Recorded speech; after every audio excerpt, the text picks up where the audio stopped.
Bonjour et bienvenue dans mon journal de lecture.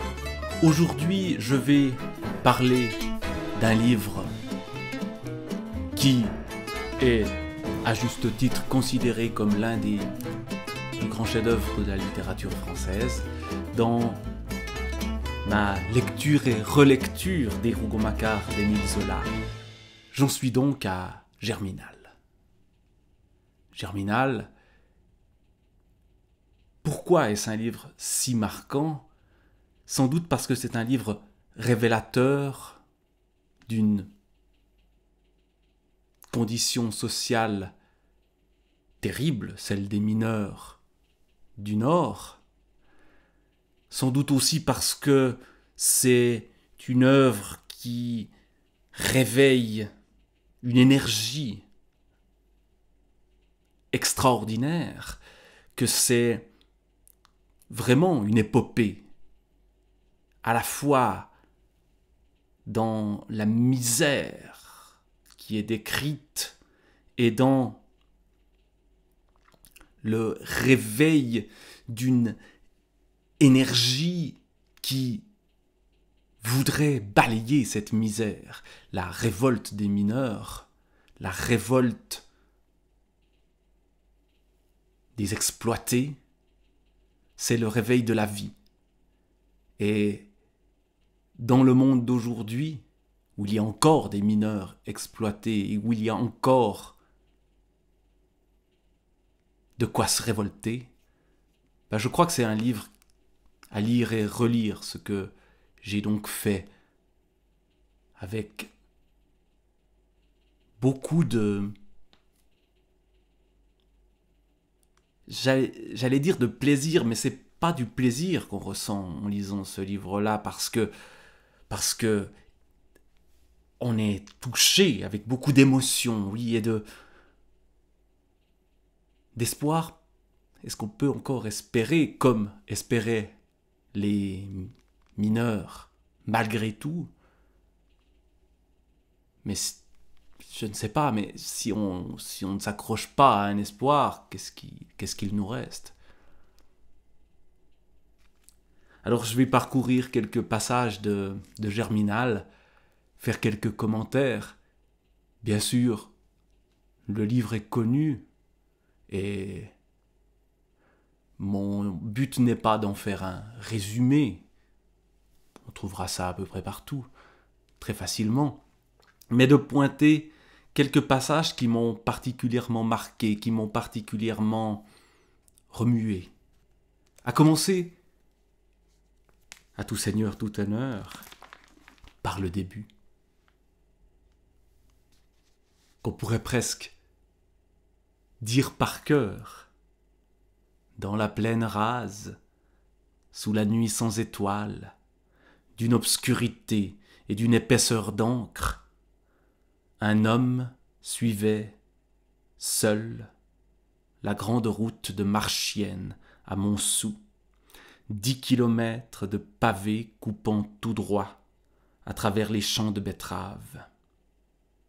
Devant lui, il ne voyait même pas le sol noir, et il n'avait la sensation de l'immense horizon plat que par les souffles du vent de mars, des rafales larges comme sur une mer, glacée d'avoir balayé des lieues de marais et de terre nue. Aucune ombre d'arbre ne tachait le ciel, le pavé se déroulait avec la rectitude d'une jetée au milieu de l'embrun aveuglant des ténèbres.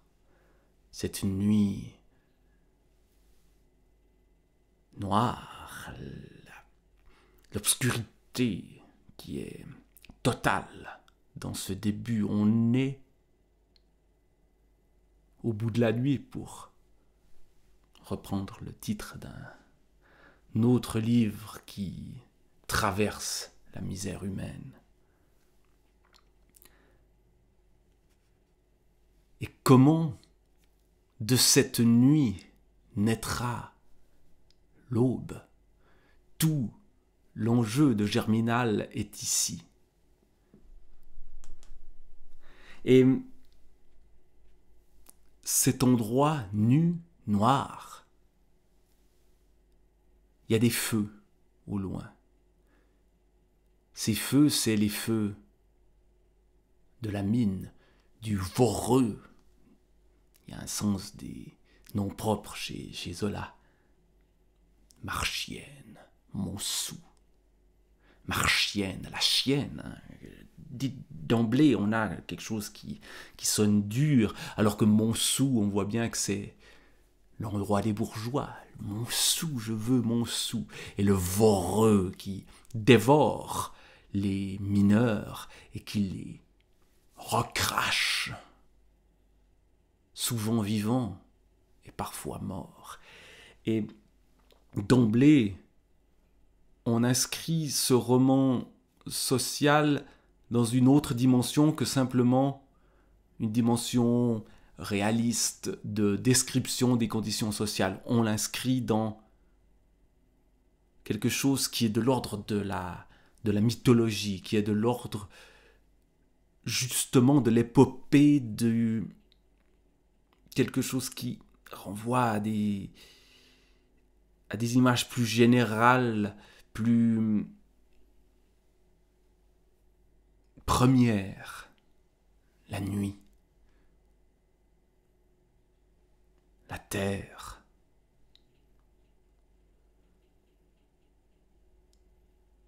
le ciel noir. Et donc, l'homme qui arrive, c'est Étienne Lantier, qui va trouver du travail. Il venait de devoir quitter son ancien boulot. C'est une période de crise qui est celle de Germinal, de crise économique. Et il va entrer à la mine et découvrir les conditions épouvantables de travail et de vie des mineurs et des familles de mineurs. Et c'est ces conditions qui vont provoquer la révolte, la grève, le réveil de la conscience d'Étienne,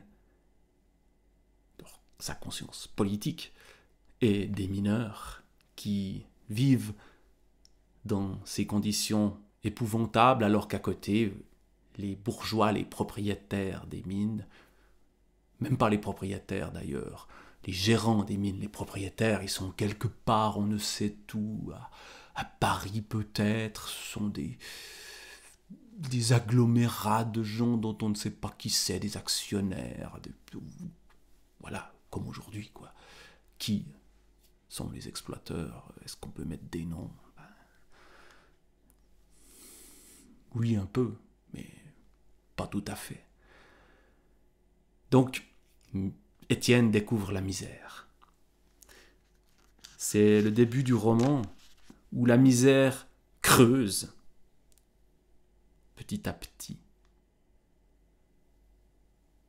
La misère, c'est quoi? C'est la vie au coron et c'est la vie à la mine. C'est la menace permanente de la mort, car c'est un travail dangereux. D'autant plus que l'on ne paye pas assez les mineurs. Il y a notamment l'affaire du boisage. Pour que les galeries dans la mine soient moins dangereuses, il faut les boiser, faire en sorte qu'elles ne s'écroulent pas, sauf qu'on sous-paye ce boisage, et donc que les mineurs le négligent pour pouvoir produire plus de charbon, produire plus, l'obsession de toujours dans un monde capitaliste, encore aujourd'hui, malgré tout ce qu'on sait sur la surproduction. Pour produire plus, on néglige la sécurité et on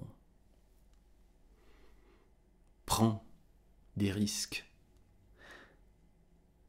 Un passage absolument terrible, c'est justement celui d'un premier éboulement.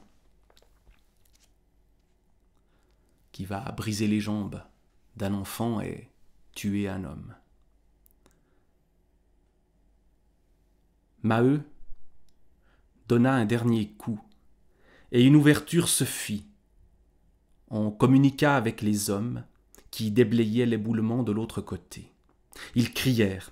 Ils venaient de trouver Jeanlin évanoui, les 2 jambes brisées, respirant encore. Ce fut le père qui apporta le petit dans ses bras. Et les mâchoires serrées, il ne lâchait toujours que des noms de Dieu pour dire sa douleur, tandis que Catherine et les autres femmes s'étaient remises à hurler. On forma vivement le cortège. Bébert avait ramené Bataille, qu'on attela aux 2 berlines. Bataille, c'est le cheval, l'un des chevaux de la mine.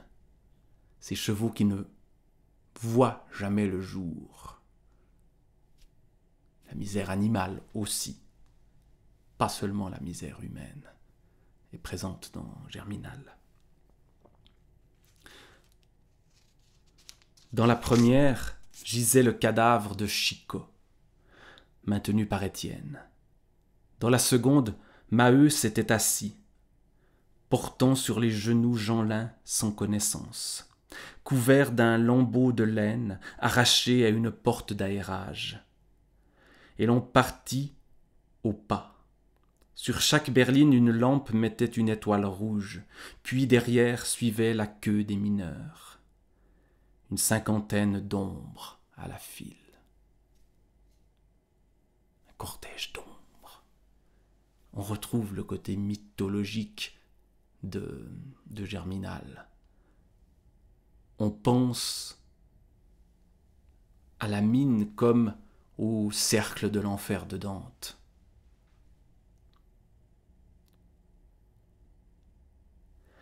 Maintenant, la fatigue les écrasait. Ils traînaient les pieds, glissaient dans la boue avec le deuil morne d'un troupeau frappé d'épidémie. Il fallut près d'une demi-heure pour arriver à l'accrochage. Ce convoi sous la terre, au milieu des épaisses ténèbres, n'en finissait plus. Le long des galeries qui bifurquaient, tournaient, se déroulaient. Et une fois dehors, quelques pages plus loin, on constate la mort d'un mineur et les jambes cassées d'un enfant qui travaillait dans la mine, car il y a le travail des enfants.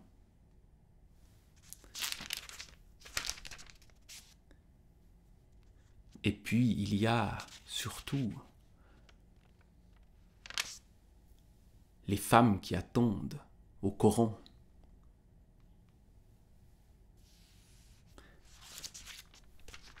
Et le cortège qui reprend.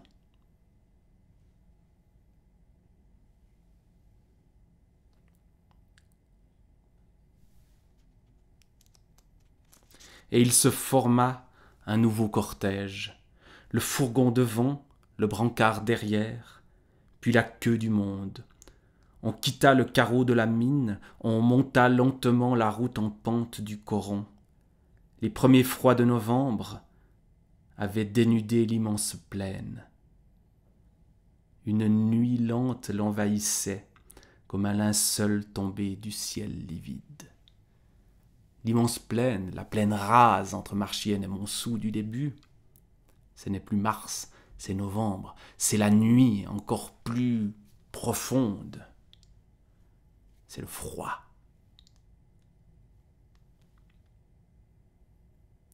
Étienne alors conseilla tout bas à Maheu d'envoyer Catherine prévenir la Maheude pour amortir le coup. Le père, qui suivait le brancard, les rassommait, consentit d'un signe, et la jeune fille partit en courant, car on arrivait. Mais déjà le fourgon, cette boîte sombre bien connue, était signalé. Des femmes sortaient follement sur les trottoirs, 3 ou 4 galopaient d'angoisse, sans bonnet. Bientôt elles furent 30, puis 50, toutes étranglées de la même terreur. Il y avait donc un mort. Qui était-ce?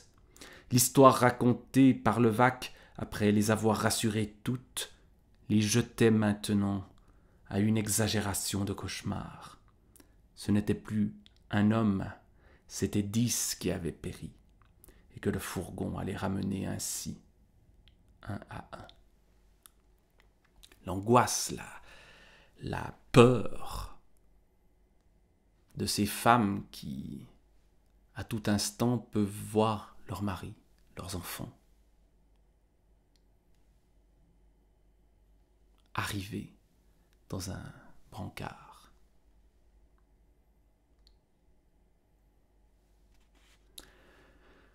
Cette misère-là, cette horreur, elle entre en contraste avec ceux qui vivent juste à côté, ceux qui exploitent les mines et qui finalement vivent beaucoup mieux que ceux qui sont vraiment dans la mine. Après cette scène de misère où pour la famille Maheu, un premier drame a lieu, les jambes brisées d'un enfant qui sont surtout de l'argent en moins. Parce que cet enfant, Jeanlin,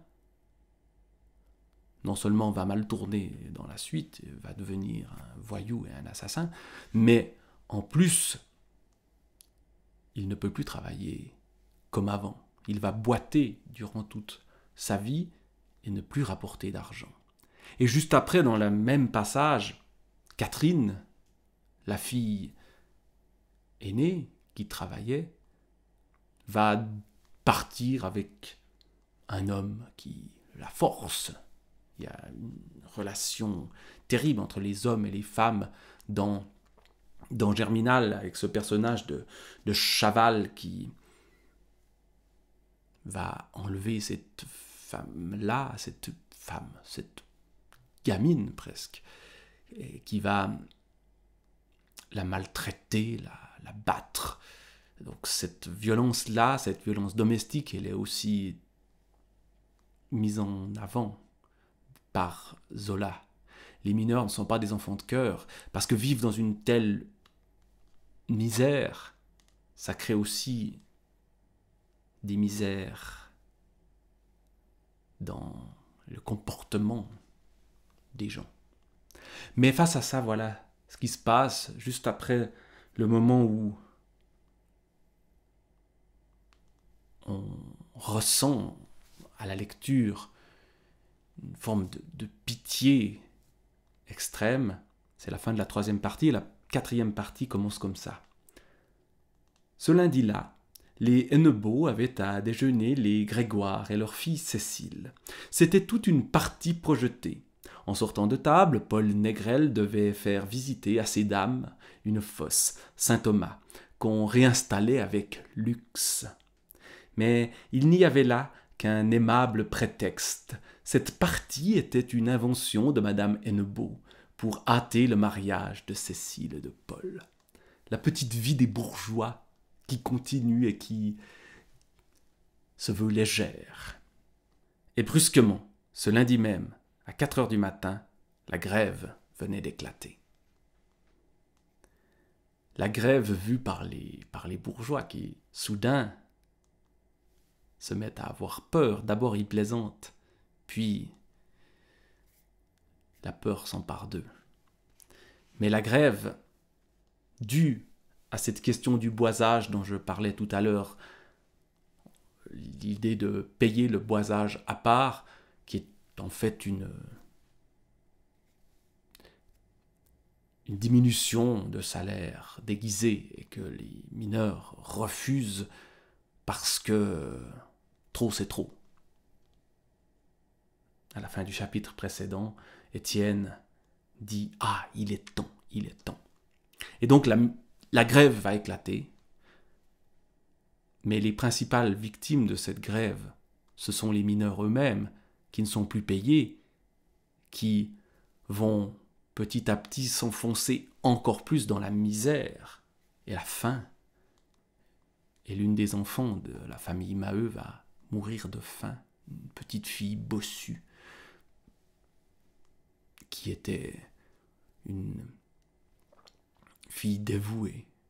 Il y a une petite fille qui meurt aussi terriblement dans un autre roman de Zola, c'est dans l'Assommoir. Je ne sais plus son nom, c'est la petite fille d'un homme qui la bat à longueur de journée et qui s'occupe des autres enfants et qui est une sainte. Et cette petite fille-là qui s'appelle Alzire est aussi une sorte de sainte martyre. Il y a une dimension religieuse dans Germinal, de toute évidence.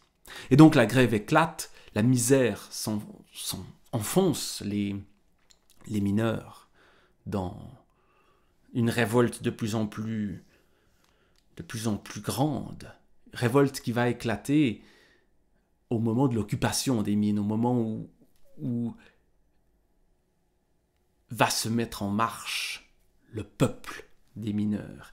Il y a notamment ce moment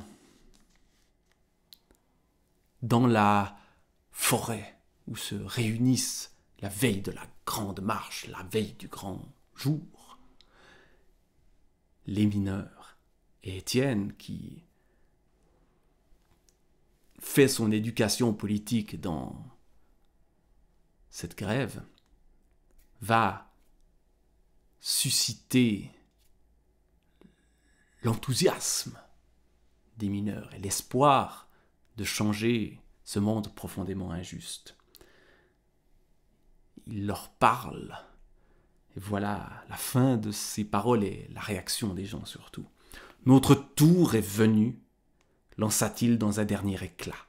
« C'est à nous d'avoir le pouvoir et la richesse. » Une acclamation roula jusqu'à lui du fond de la forêt.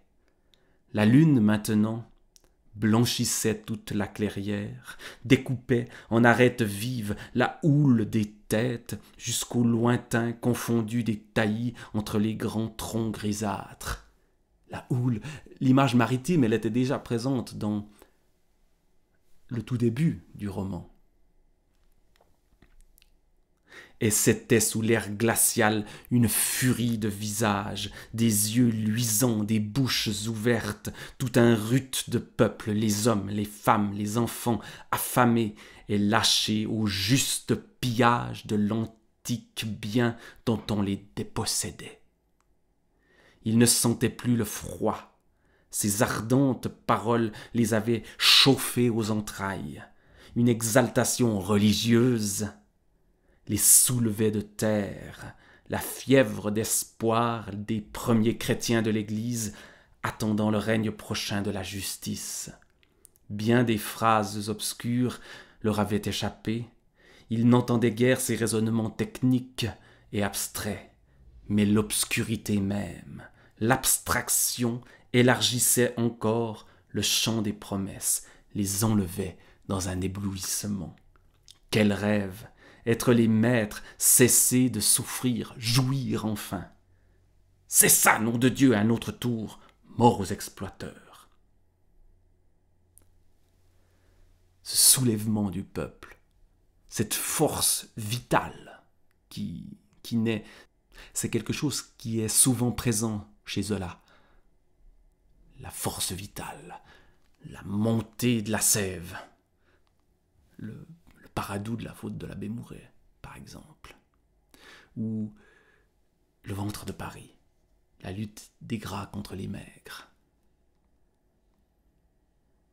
ou à travers des personnages qui sont des modèles de vitalité. Nana, qui est la sœur, la demi-sœur d'Étienne, par exemple, et d'autres. Donc, ici, véritablement, naît un peuple, naît une révolte et un espoir surtout. Espoir qui va se heurter à la résistance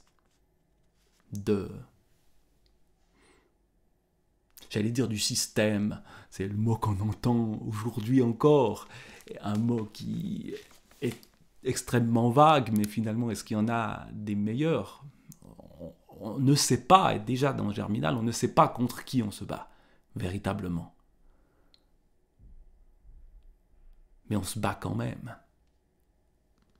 Et donc, les mineurs vont aller occuper les mines, celles qui travaillent encore, et pour convaincre les mineurs des autres mines de se joindre à la grève, pour les empêcher d'aller travailler. Et il y a ce cortège à nouveau un cortège, mais un cortège qui n'est plus un cortège funèbre, qui est un cortège extrêmement vivant. Et la bande, par la plaine rase, on la retrouve, toute blanche de gelée, sous le pâle soleil d'hiver. Et là, tout d'un coup, il y a le soleil. Il est encore pâle, c'est encore l'hiver. S'en allait, débordait de la route, au travers des champs de betteraves, encore eux. Et la violence va éclater. C'est-à-dire que non seulement la vie renaît, mais cette vie, elle déborde. Et il y a des scènes d'émeute, véritablement. Il y a notamment le passage marquant de la mort de l'épicier Maigrat, à la fois maigre et gras, exploitant les maigres, la lutte des maigres et des gras dont je parlais, qui est déjà dans le ventre de Paris, on la retrouve ici, la revanche des maigres. Voilà la volonté de ces mineurs. Et un instant, ça marche. Sauf que, évidemment, les gras, les bourgeois, ont des moyens beaucoup plus importants. Et ils ont surtout l'armée qui va intervenir. Et la scène tragique de l'armée qui tire sur les mineurs, réalité qui a existé souvent dans les grèves. Et la mort de Maheu,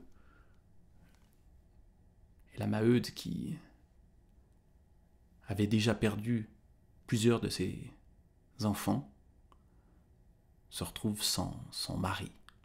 Et d'autres, après dans l'histoire, vont encore disparaître. Et donc le sort s'acharne, l'injustice perdure, et après l'étouffement de la grève par la mort des grévistes, par la force, les mineurs vont redescendre. Sauf qu'il y en a un qui n'est pas tout à fait un mineur, qui est un politique, qui est un réfugié russe, un anarchiste ou un... Oui, je crois que c'est un anarchiste. Après, évidemment, il y a plein de discussions sur les mouvements politiques de l'époque, les différentes stratégies pour que les ouvriers prennent le pouvoir. Et il y a Souvarine, anarchiste, nihiliste, qui considère, lui, terroriste, en fait, qui considère qu'il faut tout détruire, quoi. Et c'est ce qu'il va faire au moment où, de guerre lasse, les mineurs se résignent à redescendre dans la fosse, ou même Étienne, qui était le leader, va redescendre dans la fosse avec Catherine. Une histoire d'amour, là, encore, qui vient se rajouter à l'intrigue sociale de ce roman. Au moment où il redescend dans la fosse va s'écrouler, sabotée par Souvarine. Et encore un passage superbe va naître sous la plume de Zola, c'est l'enfermement sous la mine, dans la mine, sous la terre, des trois personnages qui vont former une nouvelle tragédie dans cet enchaînement de tragédies qu'est Germinal. C'est-à-dire Premièrement Étienne, puis Catherine et Chaval, les deux hommes pour une seule femme, et là encore, la mort qui va survenir, la mort de Chaval, et ce cadavre qui va rester là dans l'eau stagnante qui est en train de monter, et l'idée de est-ce qu'on va réussir à sauver Étienne, est-ce qu'on va réussir à sauver Chaval? Non, lui va mourir, et Catherine, est-ce qu'on va la sauver? La fille de la Maheude qui perdrait encore un enfant.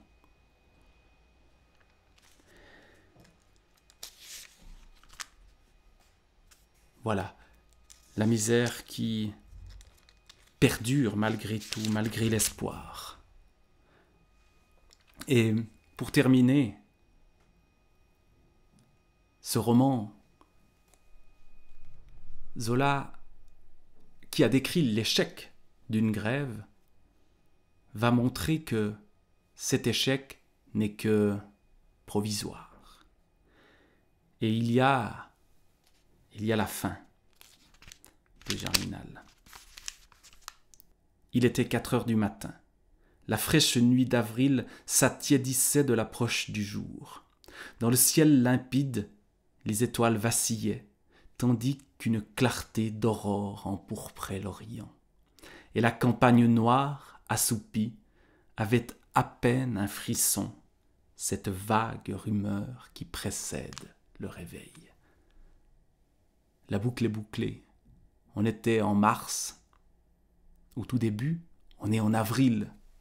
À la fin, une année entière s'est déroulée entre deux, l'année du réveil, même si on est avant l'aube. Et puis, la toute fin qui explique ou donne puissance au titre du livre, Germinal, le mois révolutionnaire du printemps, et la germination de sous la terre, ce sont les mineurs. Étienne quitte la mine, il s'en va, mais il entend sous ses pieds la terre germer par les mineurs qui y travaillent. Et sous ses pieds, les coups profonds, les coups obstinés des rivelaines continuaient. Les camarades étaient tous là. Il les entendait le suivre à chaque enjambée. N'était-ce pas la Maheude sous cette pièce de betterave? C'est toujours les betteraves qui sont là. N'était-ce pas la Maheude sous cette pièce de betterave, l'échine cassée, dont le souffle montait si rauque, accompagné par le ronflement du ventilateur. À gauche, à droite, plus loin, il croyait en reconnaître d'autres, sous les blés, les haies vives, les jeunes arbres. Maintenant, en plein ciel, le soleil d'avril rayonnait dans sa gloire. Il fait jour, échauffant la terre qui enfantait. Et on trouve cette vie qui éclate dont je parlais tout à l'heure, avec la naissance de la révolte du peuple. Et ça continue. Du flanc nourricier jaillissait la vie, les bourgeons crevaient en feuilles vertes, les champs tressaillaient de la poussée des herbes. De toutes parts, des graines se gonflaient, s'allongeaient, gerçaient la plaine, travaillées d'un besoin de chaleur et de lumière. Un débordement de sève coulait avec des voix chuchotantes. Le bruit des germes s'épandait en un grand baiser. Encore, de plus en plus distinctement, comme s'ils se fussent rapprochés du sol, les camarades tapaient. Aux rayons enflammés de l'astre par cette matinée de jeunesse, aux rayons enflammés de l'astre par cette matinée de jeunesse, c'était de cette rumeur que la campagne était grosse.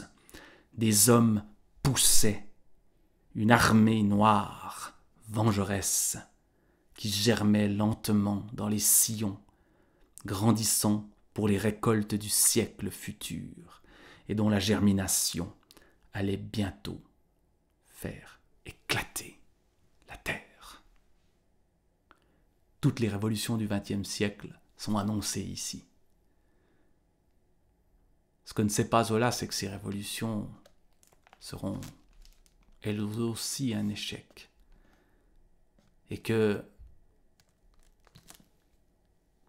la geste mythologique de Germinal, aujourd'hui, est-ce qu'on peut encore y croire? Est-ce qu'on peut encore réveiller l'espoir endormi?